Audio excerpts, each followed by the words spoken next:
Fees आपको दी है, रसगुल्ला खाओगे तो टोकेगा, दूल्हे से खाना जलाओ नचुआ नहीं। अच्छा बताओ ध्यान नहीं, जूता आप उसके पहन के जाओ और वो भी साथ में हो, तो पहले कहेगा देख लो नाली है या तुमको बिल्कुल नए जूता माए, तो बेइज्जती है कि नहीं। इसलिए भैया रूखा सूखा खाएंगे, ठंडा पानी पीव, देख पराई चुपड़ी, मतलब जावे जीव। हाँ, कभी किसी के कपड़े वस्त्र पहन के नहीं जाना चाहिए। बारात सब तैयार हो गई, ये हुआ कि वशिष्ठ जी तैयार हुए, जो बुजुर्ग भी देखो, बुजुर्गों का रहना बहुत जरूरी है। भगवान शंकर कहते उमा अनुभव, अगर बुजुर्ग हैं तो बिगड़ती बात भी बन जाती है, इसीलिए बुजुर्गों को रखना चाहिए, उनके आज्ञानुसार ही कार्य करना चाहिए। एक बार एक जगह बारात पहुंची, लड़की के पिता ने कहा देखो भाई हम शादी तो करेंगे लेकिन हमारी शर्त ये है, क्या? बोले बारात में कोई बूढ़ा तो नहीं आया। अच्छा ये सही था कि बूढ़ा कोई नहीं था, एक बूढ़ा था लड़के का नाना, क्योंकि वो चुपचाप मारुति की डिग्गी में बैठ गया।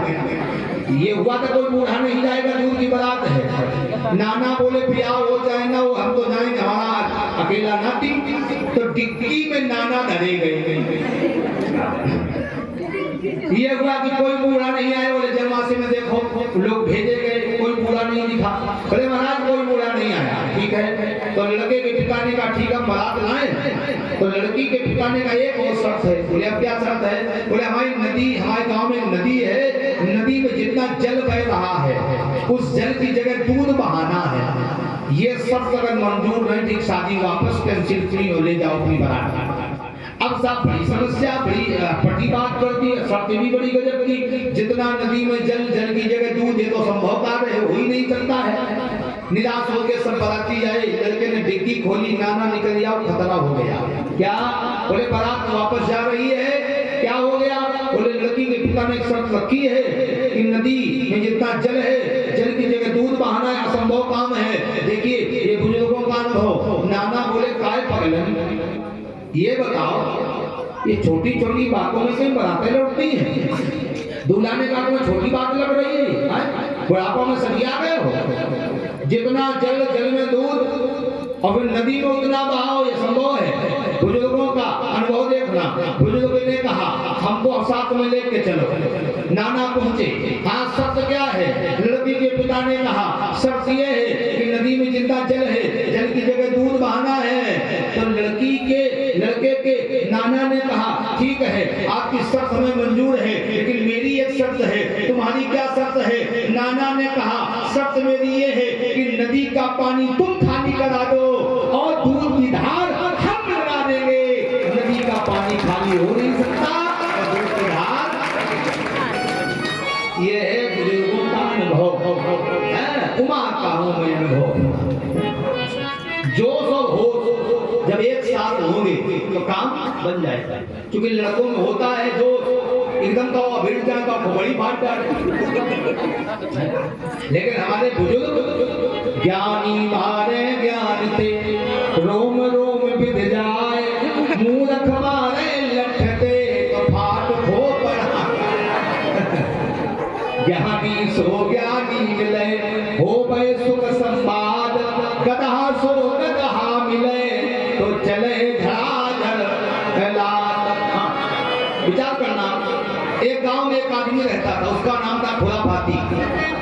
इतना खुराफाती आपके गांव में भी होगा, दो चार खुराफाती तो होंगे। अब ये भले तो बैठे हो, लेकिन ये हर हमारे गांव में है, हमारे तो बगले में है, खून पिए हैं हमारा, तो हर गांव में होते हैं। तो वो ऐसा खुराफाती तिवारी जी से दुबे जी को भिड़वा दिया। दुबे जी मिश्रा जी से भिड़े, मिश्रा जी गुप्ता जी से, गुप्ता जी यादव जी से, यादव जी ठाकुर साहब से, पूरा गांव मुकदमा में। अब उसको बड़ा आनंद आ गया, लेकिन हर चीज की हद होती है। जब उसका अंतिम समय आया तो बोला गांव वालों मुझसे बहुत बड़े अपराध हुए, हम कितनी भी क्षमा मांगे आपसे, लेकिन हमको नरक में